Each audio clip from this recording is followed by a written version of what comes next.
दोस्तों नमस्कार, आदाब। मैं आपका दोस्त और होस्ट तकमील अहमद आपके अपने YouTube चैनल बद इन टांडा में आपका स्वागत है। जैसा कि आप जानते हैं कि बद इन टांडा YouTube चैनल में टांडा की हलचलें मिलती रहती हैं। तमाम तरह के नेताओं का हमने इंटरव्यू किया है, तमाम समाज सेवकों को किया है। आज हम एक ऐसे क्षेत्र में आपको लेकर चल रहे हैं जहां से समाज को बदलने की क्षमता होती है। उस क्षेत्र में उसी क्षेत्र के द्वारा हम अपने देश को भी चेंज कर सकते हैं। ये विकासशील से विकसित क्षेत्र की तरफ ले जा सकते हैं। तो आज हम बात करने चल रहे हैं कि आपको कुछ हम बैकग्राउंड में लेकर चल रहे हैं। 2016 में पीजीटी की वैकेंसी आई थी और 2016 में वैकेंसी के बाद फिर क्या होता है कि उसकी परीक्षा होती है। इसी 16 जनवरी 2021 को पीजीटी का एग्ज़ाम आता है। जो हमारे सर भी हैं, आपने हमको हिंदी पढ़ाया है। आज इनका सिलेक्शन हुआ है 16 जनवरी 2021 को पीजीटी में। तो इनसे बातें करेंगे कि इन्होंने इतना बड़ी जो उपलब्धि मिली है, इनका शुरू से ये अपना एक टारगेट था कि पीजीटी ही निकालना है या फिर किसी और क्षेत्र में जाना है। तो सर, सबसे पहले सर आपको बधाई हो कि आपका पीजीटी में सिलेक्शन हुआ। आप हमारा समाज है, टांडा समाज है, उसको किस तरीके से मोटिवेट करेंगे, उनसे क्या कहेंगे जिससे आने वाली पीढ़ी भी आगे इस तरीके के क्षेत्र में जाने का प्रयास करे? देखिए, सबसे पहले मैं आपको धन्यवाद देना चाहता हूँ। मेरा सबसे पहले लक्ष्य पीजीटी या टीजीटी में नहीं आना था। मेरा लक्ष्य था प्राइमरी शिक्षक बनना।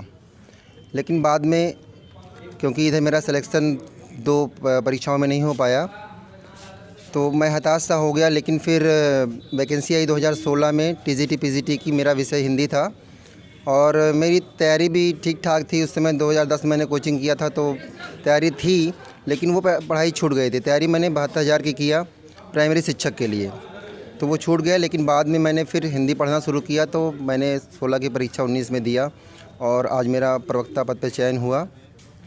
और मैं सभी को संदेश देना चाहूँगा कि कभी भी हमको हारना नहीं चाहिए और सफलता तो कभी ना कभी मिलेगा ही, क्योंकि मेहनत का कोई विकल्प नहीं होता है और अंतिम विकल्प जो होता है वो सफलता ही होता है।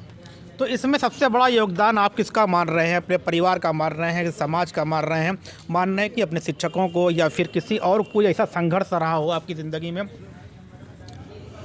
देखिए, सबसे बड़ा योगदान तो मेरे माता पिता का है। उन्होंने मुझको यहाँ तक पहुँचाया और जो भी मुझे ज़रूरतें रहीं उन्होंने पूरा किया। और उसके बाद देखिए, उनके बाद मेरा सबसे बड़ा योगदान मेरे भैया का रहा, जिनका नाम है कृष्णचंद्र मौर्य। और अगर मैं आ जाऊँ विद्यालय में तो हमारे एक सुनील सर हैं। उन्होंने हमको हमेशा मोटिवेट किया है कि मनीष सर, आपका हो जाएगा, आप ज़रूर पढ़िए। क्योंकि मैं उन्हीं के नाते ही पढ़ता रहा। वो बार बार कहते रहे कि कैसे नहीं होगा। उन्होंने कई एग्जाम्पल दिए अपने यहाँ का कि भैया वो 40 साल के हो गए हैं, उनका भी हो गया तो आपका क्यों नहीं होगा। तो इस तरह से मेरे साथ सुनील सर का भी योगदान रहा और मेरे साथी शिक्षकों का भी बड़ा योगदान रहा। सर, जब इसकी वैकेंसी आती है पीजीटी या टीजीटी की, तो उसमें सीटें बहुत कम होती हैं। जी। तो लोग वैकेंसी की संख्या देखकर सोचते हैं कि हमारा नहीं होगा। इस पे क्या आपका क्या उसमें राय है कि किस तरीके से उस सीट को देखकर कैसे आगे बढ़े लोग? ऐसा कुछ नहीं है, सीटों से कोई मतलब नहीं होता है। हमको सीट एक ही लेना है तो फिर इससे कोई मतलब नहीं। हम एक ही सीट पे लेंगे तो फिर इससे कोई मतलब है नहीं एक सीट से है तो और ज़्यादा हो या कम हो। और सर, हिंदी के मान लो किसी और को हिंदी के लिए तैयारी करना है, हिंदी को लेकर पीजीटी में जाना है, तो उनके लिए बेस क्या, वो अपना बेस कहाँ से करें, मजबूत करें? सबसे पहले तो जो हम लोगों ने एकेडमिक पढ़ाई की है उससे कहीं हट के कोई क्वेश्चन आता नहीं है। हमने जो high school, inter, BA, MA जो भी पढ़ा है वही हम तैयार कर डालें। सबसे पहला काम तो वही है, हम अपना बैकग्राउंड तैयार करें। जो हमारा हाई स्कूल का है, इंटर का है, बीए का है, ये सब पढ़ें, वहीं से क्वेश्चन आते हैं। और बाद में अगर पढ़ना है तो फिर उसके लिए बहुत सारी किताबें हैं। हिंदी साहित्य का इतिहास रामचंद्र शुक्ल की किताबें हैं, वो सब आप पढ़िए, हो जाए। सर, आप आखिरी सवाल है कि 8 अप्रैल को यूपी टेट एग्ज़ाम होने जा रहा है, इस पे आपको थोड़ा छात्रों के लिए क्या कहेंगे? बच्चे अभी से बड़े नर्वस हैं कि परीक्षा बहुत पहले होने जा रही है, लेकिन ऐसा कुछ नहीं है। परीक्षा आपका लेट ही होगा और तैयारी का पूरा टाइम मिला हुआ है। सब लोग नर्वस ना हो, अच्छा होगा, संघर्ष करें, सबका हो जाएगा। तो जैसा कि आपने देखा कि आज हम इस क्षेत्र मतलब कि बद इन टांडा में एक शिक्षा क्षेत्र में जो टांडा के लिए बहुत बड़ी उपलब्धि है पीजीटी हिंदी से किसी का सिलेक्शन होना।